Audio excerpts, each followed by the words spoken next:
ओम साथियों, आज मैं पहली बार आप लोगों के सामने जो है YouTube के माध्यम से आया हूँ। मैं चाहता हूँ कि ज्योतिष में कुछ ऐसी बातों को आपसे बताया जाए जो कई बार लोगों में भ्रम पैदा करती है। आज हम बात करते हैं रत्न कैसे धारण करना चाहिए, किन ग्रहों का रत्न धारण करना चाहिए, किन ग्रहों का रत्न नहीं धारण करना चाहिए। इसको समझने के लिए सबसे पहले हमें ये समझना होगा कि ग्रहों का प्रभाव हमारे ऊपर कैसे पड़ता है। अच्छा या बुरा क्या प्रभाव पड़ेगा, ये तीन बातों पर निर्भर करता है। पहला तो ग्रहों की जो प्रकृति है उसके आधार पर ही ग्रह हमको रिजल्ट देते हैं। इसके बाद वो किस राशि में बैठे हुए हैं, वो उन राशियों का गुणधर्म क्या है, उसके आधार पर वो गुणधर्म उसमें स्थापित होता है। और अंत में आता है वो किस भाव में बैठे हुए हैं। वो जिस भाव में बैठे रहेंगे उसी भाव के आधार पर उनका जो है उसमें प्रकृति आएगी। तो ये तीन बातें, प्रकृति, गुणधर्म और भावों की जो स्थिति है, उनके आधार पर यह तय होता है कि ये ग्रह हमको शुभ फल देने वाले हैं या अशुभ फल देने वाले हैं। जैसे एक उदाहरण लेते हैं, मान लीजिए कि मंगल ग्रह है, तो मंगल ग्रह का जो गुणधर्म है वह सेनापति के तरीके से है, पराक्रम का है, जोश है, उसमें उत्साह है। तो मंगल का जब भी हम ग्रहों का फल की बात करेंगे तो उसमें ये प्रकृति अपने आप समावेश हो जाती है। अगर वो हम मंगल 8वें स्थान के साथ जुड़ा हुआ है तो 8वें स्थान का जो प्रभाव है वह उसमें जुड़ेगा। अगर वो मंगल वृश्चिक राशि में 8वें स्थान में है तो वृश्चिक राशि का जो गुणधर्म है, तीव्रता होना, विषैला बोलना, कटु बातें बोलना, किसी के सामने झुकना नहीं, ये वृश्चिक राशि की जो है मूलभूत प्रकृति होती है। तो जो भी राशियों की प्रकृति है उस प्रकृति के आधार पर, ग्रहों के गुणधर्म के आधार पर और उस भाव के आधार पर यह तय होता है कि वह ग्रह शुभ फल देने वाला है किसी व्यक्ति के जीवन में या अशुभ फल देने वाला है।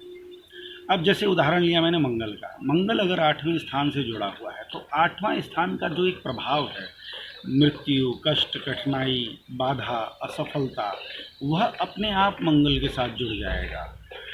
जो भी ग्रह अशुभ भावों के साथ जुड़ा होगा वह अशुभ फल देगा, जो भी ग्रह शुभ भावों के साथ जुड़ा होगा वह शुभ फल देगा। अब बात करते हैं रत्नों की।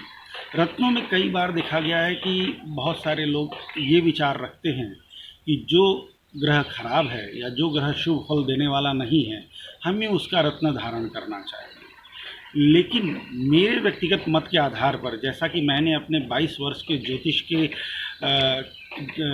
अनुभव किया है, जो मैंने सेवाएं दी हैं लोगों को, तो ये समझ में आता है कि जो ग्रह अशुभ है अगर उसका हम रत्न पहनते हैं तो वो शुभ फल नहीं देता है, वह हमेशा अशुभ फल ही देता है। क्योंकि रत्नों का जो कार्य है वह गुणधर्म को बदल नहीं सकता है।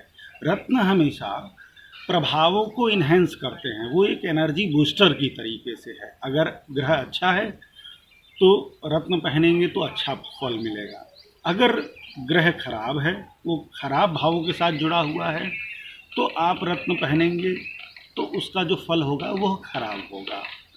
तो इसी तरीके से रत्नों के विषय में कई बार ऐसा देखा गया है कि लोग खराब ग्रहों का रत्न पहनते हैं और बाद में उनको वो सफलता या जो आशातीत अनुभव जो चाहते हैं कि उनकी परेशानियां दूर हों, वो नहीं हो पाती हैं। शास्त्रों में कहा गया है कि जो ग्रह खराब हो उसके लिए दान करना चाहिए, जप करना चाहिए, तप करना चाहिए, व्रत करना चाहिए। जबकि जो ग्रह हमारे खराब होते हैं, अच्छे होते हैं, जो ग्रह अच्छे होते हैं उसके लिए हमें रत्नों का धारण करना चाहिए। क्योंकि रत्न एक प्रकार से एनर्जी को बूस्ट करता है। अगर ग्रह अच्छा है, अच्छा रिजल्ट दे रहा है, तो उसका प्रभाव रत्न पहनेंगे तो बहुत अच्छा आएगा। अब बात करते हैं, कई बार ऐसी भ्रांतियाँ होती हैं कि अंगूठी पहनना चाहिए तो रत्नों को स्पर्श करना चाहिए। ऐसा कतई नहीं है।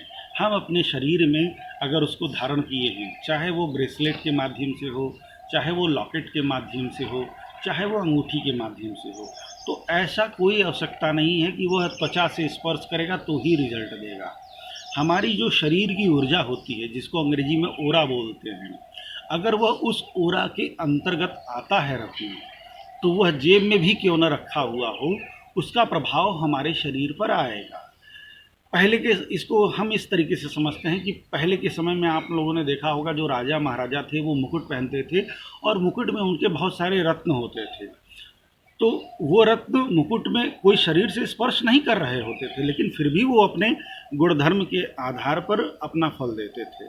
इसी तरीके से आज भी ये इस बात को कतई समझने की ज़रूरत है कि ये जो ग्रहों का जो रिज़ल्ट है वो त्वचा से टच करेगा तो ही मिलेगा रत्न का, ऐसा नहीं है। रत्न जो है वो आप अगर अपने शरीर पर किसी भी माध्यम से आपने पहना है तो उसका प्रभाव पड़ेगा। मित्रों, ऐसा है कि मैं ये वीडियो जो बनाना शुरू कर रहा हूँ इसमें आपका कमेंट आए, आप और किस किस विषय पर ज्योतिष में आपको कोई भ्रम है या जो आप चाहते हैं कि मैं इस पर अपना मत रखूं, तो आप कमेंट के माध्यम से मुझे बताएं। इस चैनल को आप चाहें तो सब्सक्राइब भी कर सकते हैं और आगे आपकी ही प्रेरणा से मैं इसमें नए नए अलग अलग विषयों पर जो ज्योतिष और वास्तु के आधार पर संबंधित होगा मैं आप लोगों के लिए लेके आऊँगा। आज के लिए धन्यवाद, नमस्कार।